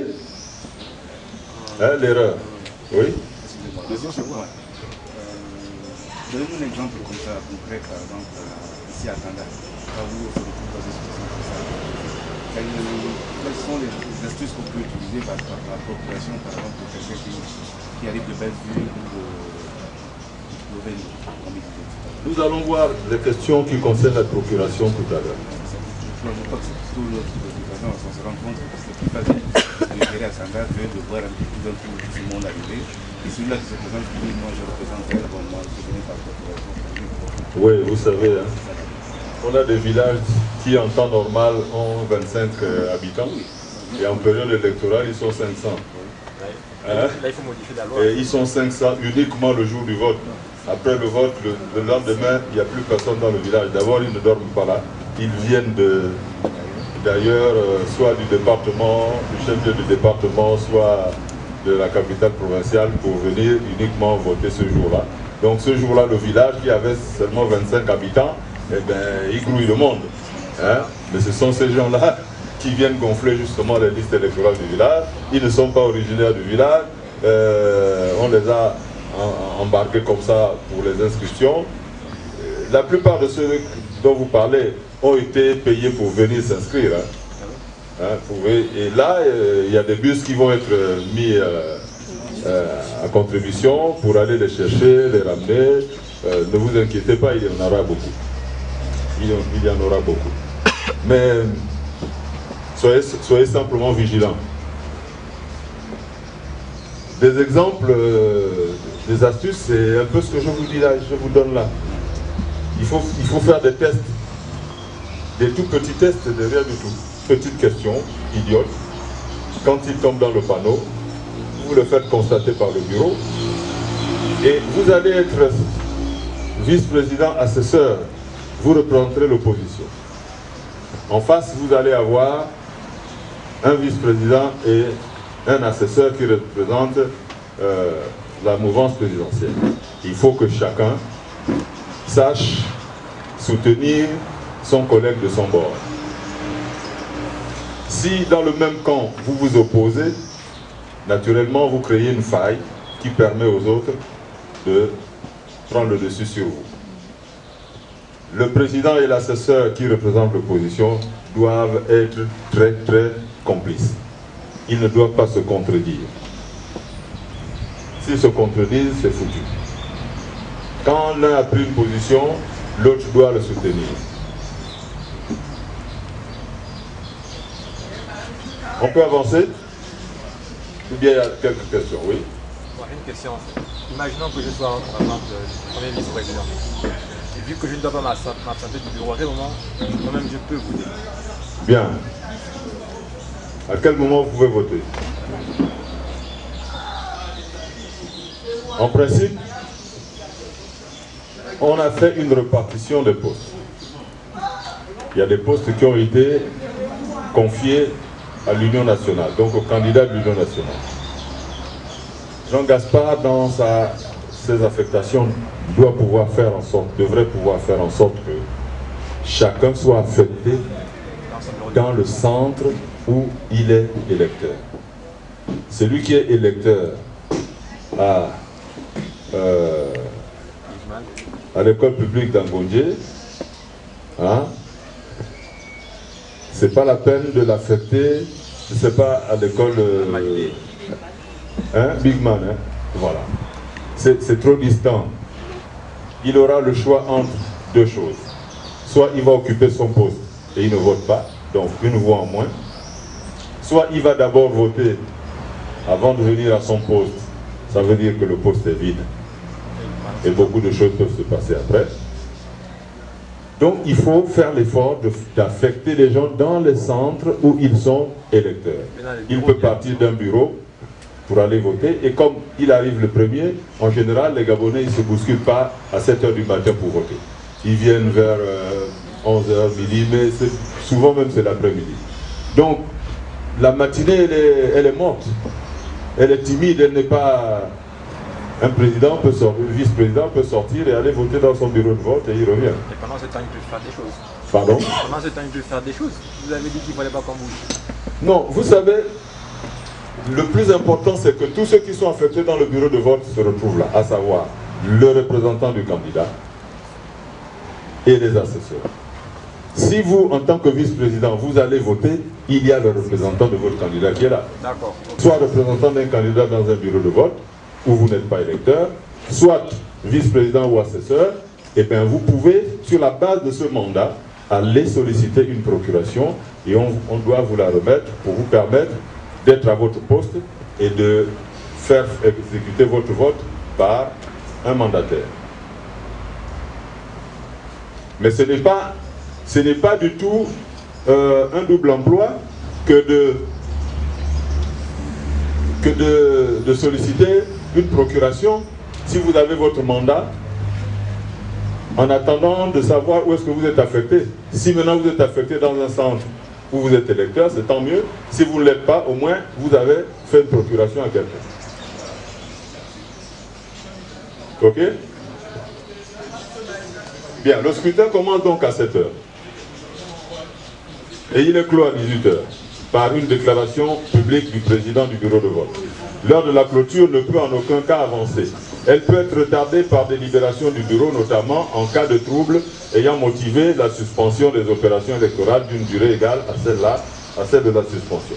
C'est un peu comme en football, quand il y a les temps morts, eh ben, à la fin du match, on récupère les temps morts. N'est-ce pas? Si vous démarrez votre scrutin, non pas à 7 h mais à 9 h, sachez que vous avez 2 heures de retard. Vous avez démarré le scrutin avec 2 heures de retard, donc vous devez récupérer ces 2 heures-là avant de clôturer, donc à la fin.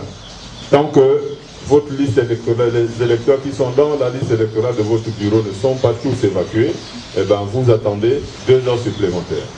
Donc il est souvent bon de démarrer votre scrutin à 7 h pour être sûr de partir de là vers 18 h 30, 19 h. Si vous démarrez avec 2 heures de retard, vous devez les récupérer. C'est pour ça que parfois certains bureaux ferment à 22 h. Quand on a démarré à midi, eh ben, vous ajoutez 6 heures en plus de 18 h. Voyez un peu à quelle heure cela peut vous mener. Le président du bureau de vote constate publiquement et mentionne au procès verbal l'heure d'ouverture et de clôture du scrutin. Ça doit être mentionné dans le procès verbal. Donc, l'heure d'ouverture, donc il a annoncé l'heure, on l'inscrit dans le procès verbal. À la fin, il annonce l'heure de la clôture. En ce moment, on inscrit également l'heure de la clôture dans le procès verbal. Tout cela doit être mentionné dans le procès verbal.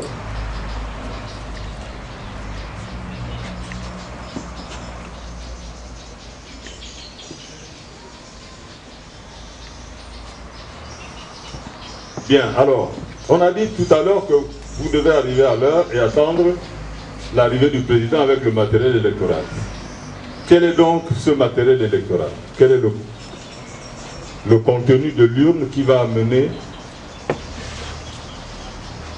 et qui constituera donc le matériel électoral? Il y a une urne transparente, vide et numérotée, n'ayant qu'une ouverture.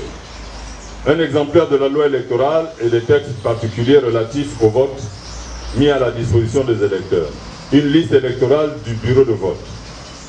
Une liste d'émargement portant le nom et prénom des électeurs et le numéro de leur carte d'électeur, conforme à la liste électorale du bureau de vote mise à la disposition d'un assesseur.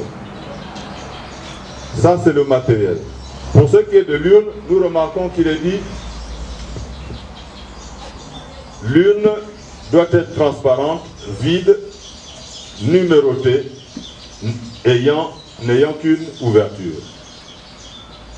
Si on vous amène une urne qui n'a pas de numéro dans votre bureau de vote, quelle serait votre réaction? Hein? Pardon? Vous ne démarrez pas le vote, parce que l'urne n'a pas de numéro. Si vous démarrez le vote, sachez que vous avez donné aussi le top au démarrage du vote, là où se trouve l'urne numérotée. Une urne qui n'a pas de numéro dans un bureau de vote est arrivée là en remplacement d'une urne qui a un numéro et qui a été détournée, qui sera bourrée là-bas. Et puis, c'est cette urne-là qui risquera de parvenir à la commission électorale par des voies également détournées. Et puis, votre urne va aller là où on a bourré l'urne numérotée. À la fin, les résultats seront faussés. Exigez que l'urne numérotée soit dans votre bureau de vote. Mais on nous dit une urne transparente vide. Non, l'urne ne vient pas vide. Ce vide ne veut pas dire vide, vraiment vide. Au risque de vous voir réagir si vous trouvez des choses dans l'urne. Non. Les exemplaires de la loi électorale, la liste électorale du bureau, les listes des margements, tout cela vient dans l'urne. Mais quand on dit que l'urne est vide, c'est-à-dire que l'urne ne contient pas des bulletins de vote déjà authentifiés ou des enveloppes de vote. Vous aurez des enveloppes à coller là-dedans. Vous aurez les exemplaires de la loi électorale. Vous aurez les autres éléments dans l'urne. Tout ça, ça vient dans l'urne. Et c'est le matériel que vous allez sortir pour le mettre pour la mise en place et démarrer le scrutin. Donc il ne faut pas imaginer que l'urne viendra complètement vide. Elle sera seulement vide parce qu'elle n'aura pas d'enveloppe de vote. Je me fais comprendre?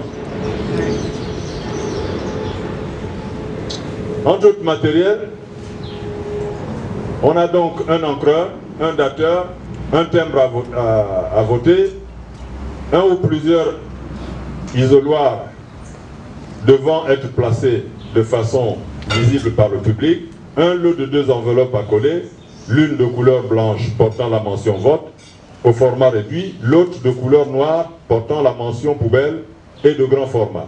Le stock, un stock égal et suffisant de bulletins de vote pour chaque candidat ou liste de candidats. Vous devez vous assurer que les bulletins des candidats sont au même nombre. Il ne faut pas qu'il y ait un candidat qui a 250 bulletins, l'autre à 500, l'autre à 350. Il faut que tout le monde ait le même nombre de bulletins. En général, c'est des lots de 500. Alors, comment vérifier que tous les lots ont le même nombre de bulletins? Il suffit de les mettre les uns à côté des autres. Vous verrez vous verrez leur taille et vous vous rendrez compte, s'il y en a qui ont moins de bulletins, eh ben, ils seront moins hauts que les autres. Ça vous aidera à comprendre que celui-là, il y a des bulletins en moins. En général, c'est des lots de 500 bulletins, parce qu'aucun bureau de vote ne doit excéder le nombre de 500 électeurs. Et comme on sait que les 500 électeurs qui sont inscrits sur la liste électorale ne sont pas toujours présents, alors la marge de 500 permet de bien gérer le scrutin jusqu'à la fin. Ensuite, on arrive donc à votre question. Le quorum. 3 membres du bureau au moins doivent être présents en permanence pendant tout le cours des opérations de vote.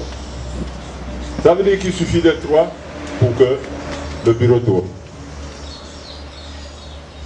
Maintenant, ne nous disons pas, bon, nous on est de l'opposition, c'est pas un problème, en tout cas, tant qu'on n'est pas là, ça ne démarre pas, parce que s'il n'y a pas de scrutateurs d'opposition, le vote ne démarrera pas. Faux.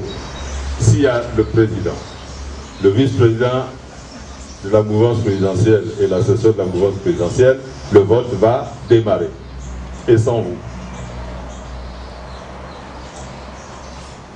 Parce qu'il y aura déjà 3 membres du bureau qui seront présents contre 2 absents. Le quorum étant atteint, on démarre.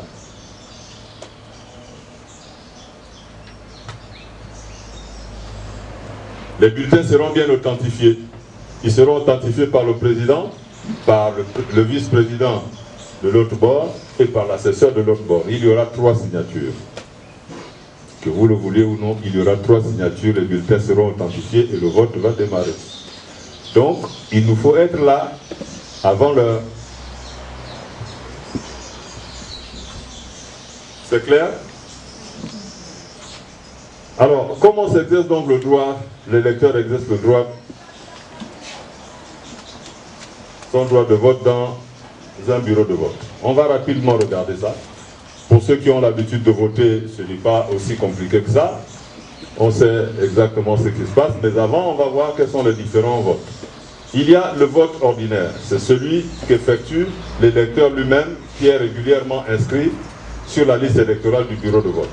Il y a le vote par procuration, c'est celui qui permet à un électeur de voter par un autre, de voter pour un autre électeur inscrit sur la même liste du bureau de vote qui lui a remis une procuration.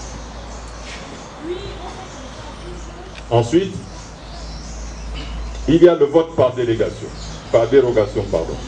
Il peut concerner les membres du CGE, les agents électoraux, les délégués dans les bureaux de vote, ainsi que les observateurs nationaux qui peuvent être autorisés à voter ailleurs que dans le bureau de vote de leur circonscription.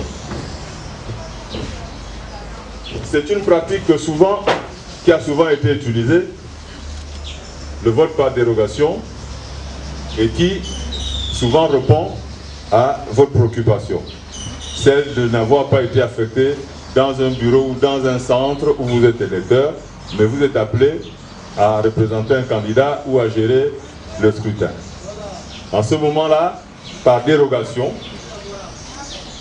on vous permet de voter, là où vous êtes en activité.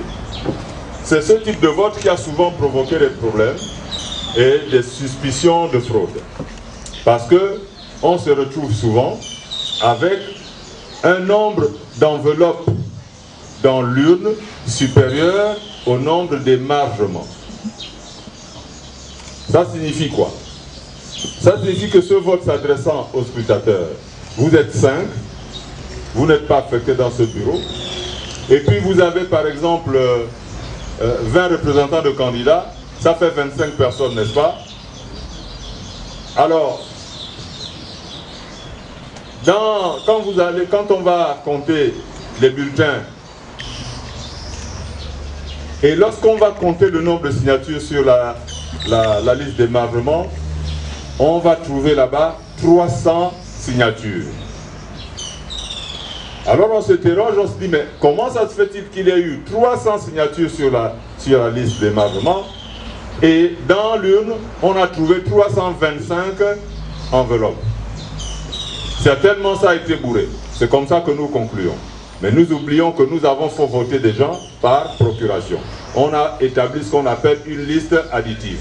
Et dans cette liste additive, on a fait voter les membres du bureau et les représentants des candidats qui n'avaient pas le droit de voter là parce qu'ils n'étaient pas électeurs. Et comme ils ne sont pas dans la liste, ils ne peuvent pas aller signer la liste. Donc, c'est la différence entre les électeurs qui ont signé la liste et le nombre d'enveloppes trouvées qui fait souvent ce petit, comment dire ça, qui crée ce soupçon de fraude, alors qu'en réalité, les 25 enveloppes supplémentaires viennent de ceux qui ont voté par dérogation, qu'ils soient les membres du bureau, ou même parfois on fait voter les policiers, les gendarmes, parce que, étant en fonction affectés quelque part pour assurer la sécurité, ils n'ont pas pu aller voter là où ils sont inscrits. C'est ce qu'on appelle donc le vote par dérogation. De même, les observateurs nationaux peuvent être autorisés à voter par dérogation parce qu'ils sont en train d'observer le scrutin, il est inscrit à Libreville, mais il se retrouve en train d'observer le scrutin par exemple à OIM. Il n'est pas inscrit là-bas, mais il peut voter là-bas, étant donné que il n'a pas son bureau là-bas de vote là-bas, mais il est inscrit sur une liste électorale. Il aurait pu voter s'il n'était pas en mission. Mais c'est la Cour constitutionnelle qui, par cette décision, prend souvent ouvre toujours cette brèche, ce qui ne devrait pas. On ne devrait pas l'autoriser. Normalement, ces gens, que qu'ils soient policiers, gendarmes, que ce soit les scrutateurs, en tout cas, lorsque vous savez que vous allez être en mission quelque part, c'est un justificatif pour aller demander une procuration et faire voter quelqu'un d'autre à votre place, puisque vous savez que vous ne serez pas sur place et vous avez quelque chose, un document qui le justifie, alors vous prenez une procuration. Cette affaire de dérogation a souvent posé un problème parce que ceux qui votent par dérogation, souvent on va les chercher, on ne sait où, on les ramène comme ça, là tout le monde va voter par dérogation. On fait même porter des tenues de policiers à certains qui ne sont que des civils juste pour qu'ils votent par dérogation. Donc, il faudra être vigilant en ce qui concerne ce type de vote-là, à la limite, même le rejeter. Parce que le bureau de vote peut rejeter ce genre de vote. D'accord? Oui. Donc, ce qui nous concerne, par exemple, ici à Kanda, oui. Il ne serait pas mieux que l'on mette l'accent, si on veut par exemple des gens à Big Man, il faut déjà que ces gens-là soient déjà à Big Man, au moins déjà. Pour qu'on n'ait pas à voir ce genre de choses. Oui, en fait. Bien sûr. Voire même aller jusqu'au bureau, en fait. Si on sait que le représentant est dans un bureau, il faut voter dans son bureau, on peut le mettre dans son bureau. Bien sûr. Comme ça, c'est beaucoup plus facile. C'est le mieux. Ouais, bon, maintenant, il peut arriver que les personnes volontaires pour être dans les bureaux de vote ne soient pas tous... ne couvrent pas tous les bureaux de vote. On peut avoir des gens ici qui sont... On peut avoir plus de personnes qui votent à Big Man, hein, au centre de vote Big Man, que ceux qui votent à l'école publique d'Angondje. Dans ces conditions, il faut procéder quand même à une répartition. Et si c'est le cas, il faut pouvoir donc trouver les moyens de contourner la difficulté en prenant une procuration. Parce que si tout ce groupe-là se retrouve électeur dans un centre, vous êtes dans un centre, et puis les autres centres, on fait comment? Ils sont vides. Donc il faut prendre parmi vous des gens qui iront dans ce centre-là. Maintenant, ceux qui vont aller dans ce centre, dans les autres centres, il faut qu'ils prennent la précaution qu'on leur établisse un mandat, sur la base de ce mandat, qu'ils aillent se faire établir une procuration. Au moins, on est sûr qu'on ne perd pas les voix ou qu'on ne laisse pas les bureaux de vote vides. Oui? En matière de vote par procuration, oui. Un électeur a le droit d'avoir combien de... On va le voir tout à l'heure. Bien, donc, ça c'est le vote par dérogation. D'accord? Quelles sont les conditions d'accès au bureau de vote? Être inscrit sur la liste électorale du bureau de vote, être porteur soit d'une carte d'électeur, soit d'une carte nationale d'identité ou d'un passeport ordinaire biométrique. C'est-à-dire qu'aujourd'hui, on n'est plus obligé. Vous allez recevoir des électeurs qui viendront avec leur carte d'électeur, sans carte nationale d'identité, sans passeport, ils doivent vous voter. Vous allez en avoir qui viendront, qui vous diront, je n'ai pas eu le temps de retirer ma carte d'électeur, mais j'ai ma carte nationale d'identité là, j'ai mon passeport, ils peuvent voter, tant que leur nom se trouve sur la liste électorale. Mais en général, ceux qui n'ont pas pu retirer leur carte d'électeur au moment de la distribution peuvent les retirer au bureau de vote. Puisque le récépissé qu'ils ont indique le bureau de vote et le centre dans lequel ils votent, ils sont électeurs, ils peuvent donc retrouver ça le jour du vote dans le bureau de vote où ils sont électeurs. Logiquement, quelqu'un qui viendrait avec une carte nationale d'identité pour vous dire « je n'ai pas pu retirer ma carte, mais je suis électeur dans ce bureau de vote, voilà mon récépissé d'enrôlement », vous lui dites oui, vous devez sûrement avoir votre carte ici, vous fouillez le lot de cartes et vous la leur remettez pour qu'il puisse voter avec sa carte d'électeur. Donc, c'est l'une de ces pièces qui permet à l'électeur d'accéder au bureau de vote. On n'est plus obligé d'avoir et sa carte d'électeur et une pièce nationale, une pièce d'identité. Maintenant, nous allons parler du vote par procuration. Le mandataire, c'est-à-dire celui qui va aller voter pour un autre électeur, doit jouir de ses droits électoraux, être inscrit sur la même liste électorale et au même bureau de vote que le mandant, c'est-à-dire celui pour qui il va voter, et ne peut disposer que d'un seul mandat. Personne ne doit venir dans un bureau de vote avec 2 procurations, 3, 4, 10 procurations. Si quelqu'un vous amène 10 procurations, vous lui dites, monsieur, choisissez la procuration pour laquelle vous allez voter, mais les 9 autres procurations, vous ne pourrez pas voter pour eux. Vous ne votez que pour un seul électeur. Donc, vous ne pouvez être détenteur que d'une seule procuration.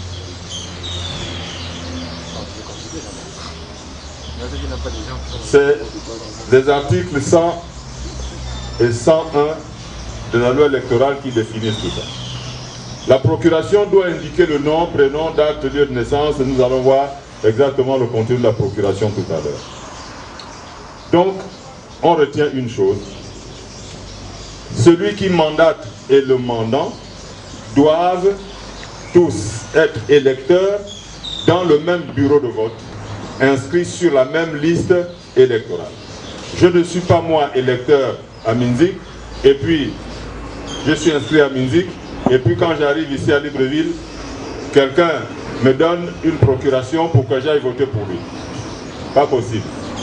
Je ne peux non plus être électeur à Libreville, dans tel centre de vote, un centre de vote de, c'est pas, Bellevue 2, et puis quelqu'un qui est à Kanda, qui est électeur ici, me fait une procuration, je quitte Bellevue 2 pour venir voter pour lui ici.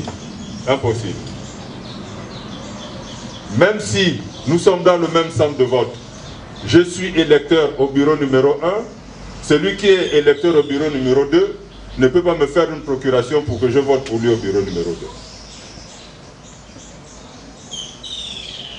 Celui qui établit la procuration et celui qui doit voter pour celui qui a fait la procuration doivent tous être inscrits dans le même bureau sur la même liste électorale. Donc si vous voyez quelqu'un qui vient avec une carte d'électeur, avec un mandat, assurez-vous que sur sa carte, il est électeur dans ce bureau-là. S'il n'est pas électeur dans ce bureau, il ne peut pas voter pour celui qui lui a fait la procuration, malheureusement.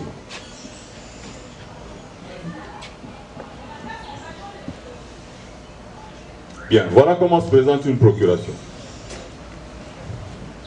C'est un document qui est délivré par la commission électorale.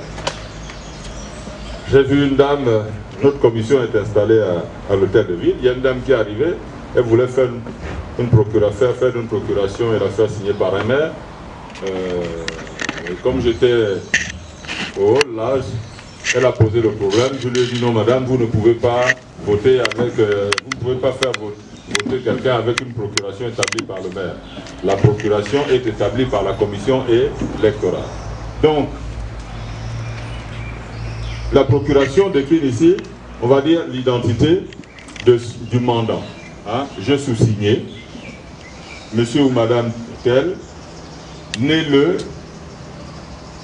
la date à Libreville ou bien à Kieni, domicilié à Okala ou à, c'est pas moi, à Vorban, inscrit sur la liste électorale du bureau numéro, il indique le bureau, le numéro du bureau dans lequel il est inscrit, quel arrondissement, la commune, le département, de donner par les présentes, pouvoir à, il indique maintenant l'identité de la personne à qui il va donner le pouvoir de voter pour lui, né le, etc., le domicile.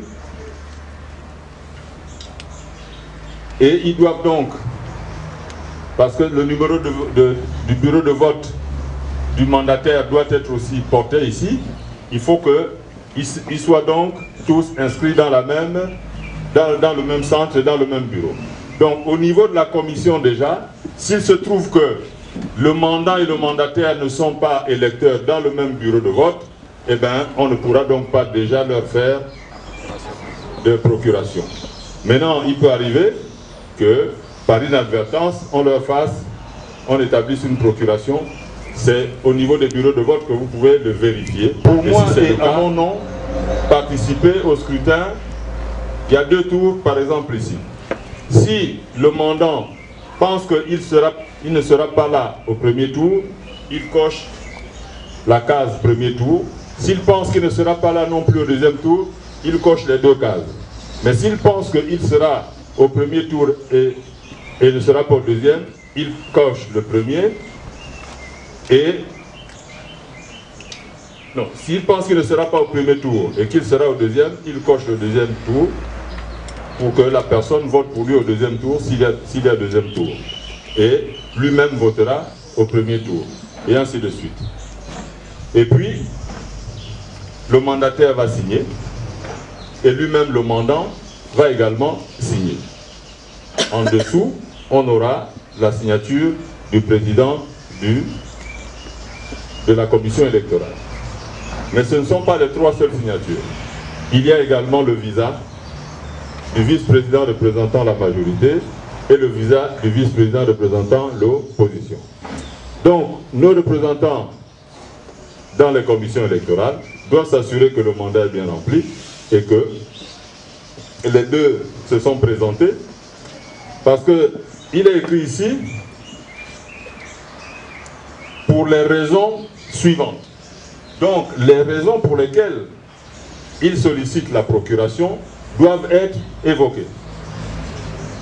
Et il faut que ça soit des raisons valables, et ces raisons-là sont définies par la loi électorale. Il doit donc vérifier que les raisons qui sont évoquées ici correspondent à ce que prescrit la loi électorale. Dès lors que tout est conforme, et bien à ce moment-là, il vise. Si ça n'est pas conforme, il ne vise pas. Et s'il n'a pas visé le visa, la procuration, cette procuration est nulle. Donc, dans les bureaux de vote, vous serez vice-président, vous serez assesseur et même représentant. Lorsque vous tombez sur une procuration qui ne contient pas les 5 signatures, cette procuration est nulle. Et son porteur ne doit pas voter. C'est clair pour ce qui est des procurations maintenant? Maintenant, il peut arriver que quelqu'un arrive avec une fausse procuration. Ça sera certainement le cas. Il ne faut pas le rater. Il ne faut vraiment pas le rater. Pourquoi?